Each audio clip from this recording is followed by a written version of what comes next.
Langkah kaki ini akan membawa kita untuk membuka lembar demi lembar sejarah masa lampau dari negeri ini.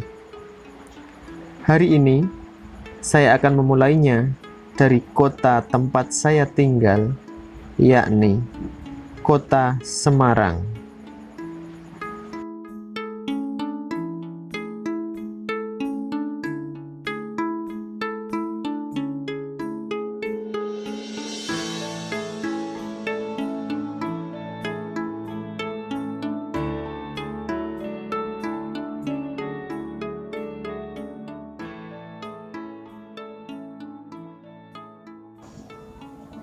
Kantor Pos Johar. Demikian masyarakat Semarang menyebutnya. Hal ini dikarenakan tepat di belakang kantor pos merupakan lokasi pasar legendaris kota Semarang, yaitu Pasar Johar. Pada mulanya, kantor pos ini didirikan untuk kepentingan VOC dan masyarakat Eropa yang tinggal di dalam benteng kota lama. Pengiriman surat ataupun barang mengandalkan kapal VOC. Hal ini menyebabkan pengiriman menjadi lambat karena tidak setiap hari kapal bersandar di Semarang. Namun, semenjak adanya jalan raya pos yang dicanangkan oleh Herman Willem Daendels, fungsi kantor pos ini semakin vital. Pengiriman surat yang mulanya memakan waktu 1 bulan bisa dipangkas hingga seminggu yang ditempuh melalui jalur darat dengan berkuda. Perhitungan tarif didasarkan pada berat dan jarak tempuh. Untuk menghitung jarak tempuh diperlukan titik nol pada tiap kota. Untuk kota Semarang, titik nol berada sekitar 100 meter di sebelah timur kantor pos Johar.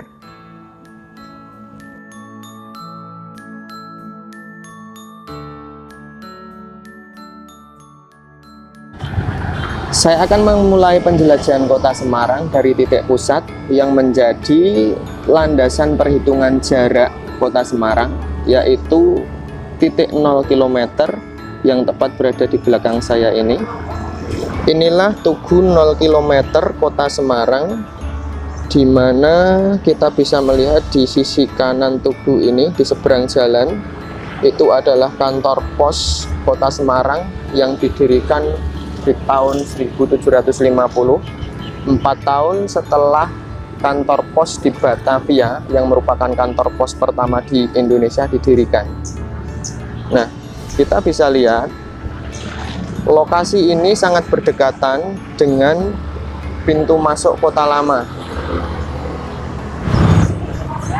Pintu masuk kota lama adalah sebuah jembatan di depan kita, di mana nama asli dari jembatan ini adalah Government Bru atau kemudian disebut dengan Societe Bru.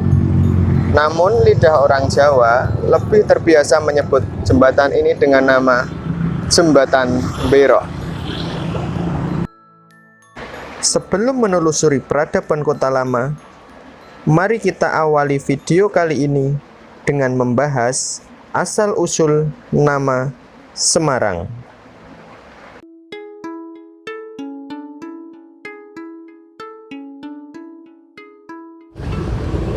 Nama Semarang berasal dari kata asem dan arang. Asem artinya pohon asam dan arang yang berarti jarang.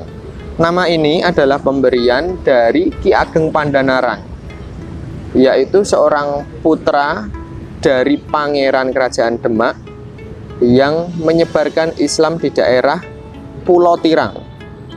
Selanjutnya, Ki Ageng Pandanaran mengembangkan Semarang ke daerah Bubaan bersama dengan putranya, yaitu Pangeran Kasepuhan, yang kelak akan bergelar Ki Ageng Pandanaran kedua. Nah, di daerah Bubaan ini, Ki Ageng Pandanaran terkenal sebagai Jurunoto Kerajaan Demak, yaitu seseorang yang membantu dalam mengatur pemerintahan. Sehingga di dekat daerah Bubaan terdapat sebuah daerah yang bernama Jurnatan. Setelah Ki Ageng Pandanaran wafat, putranya yaitu Pangeran Kasepuhan menggantikan beliau dan bergelar Ki Ageng Pandanaran kedua. Pada saat itu, Kerajaan Demak menjadikan kota Semarang sebagai kadipaten dan menunjuk Ki Ageng Pandanaran II sebagai bupati pertama. Penunjukan Ki Ageng Pandanaran II sebagai bupati inilah yang dijadikan hari jadi kota Semarang, yaitu pada tanggal 2 Mei 1547. Kemudian sejarah mencatat di tahun 1670-an kota ini diduduki oleh VOC.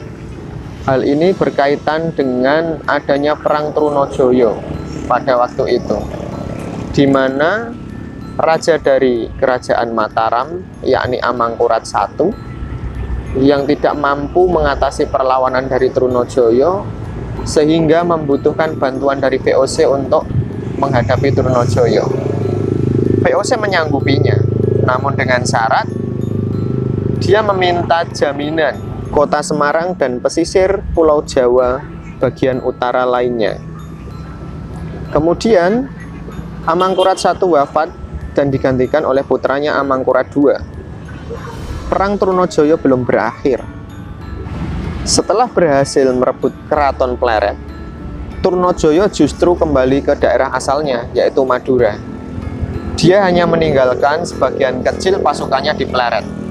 Hal ini kemudian dimanfaatkan oleh Pangeran Puger, yakni putra lain dari Amangkurat I, untuk melakukan perlawanan.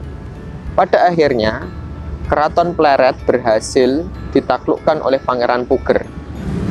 Dan Pangeran Puger mengklaim dirinya sebagai penerus Amangkurat I. Di sisi yang lain, VOC telah menunjuk pengganti dari Amangkurat I, yaitu Amangkurat II. Penunjukan ini sebenarnya adalah langkah politis dari VOC, di mana dia menginginkan hutang-hutang dari Amangkurat pertama saat menghadapi perlawanan dari Trunojoyo bisa segera dikembalikan. Atau VOC menyediakan opsi yang lebih menarik. Hutang-hutang dari Sunan Amangkurat I dinyatakan lunas apabila Amangkurat kedua mau menyerahkan Semarang dan seluruh pesisir Pulau Jawa bagian utara untuk dikuasai sepenuhnya oleh VOC. Sunan Amangkurat kedua tidak memiliki banyak pilihan karena pada saat itu perlawanan Trunojoyo belum berakhir. Dan akhirnya Sunan Amangkurat II menyetujui persyaratan dari VOC tersebut. Sejak saat itu jatuhlah kota Semarang di tangan VOC. Demikian bagian pertama dari sejarah kota Semarang, yang dimulai dari terbentuknya kota Semarang dan takluknya kota Semarang ke tangan VOC. Untuk selanjutnya kita akan membahas tentang kota lama atau Oude Stad, kota yang dibangun oleh VOC di Semarang. Untuk itu, nantikan video-video selanjutnya dari Jiwa Jawi. Selalu ingat asal-usulmu, selalu berjiwa Jawi.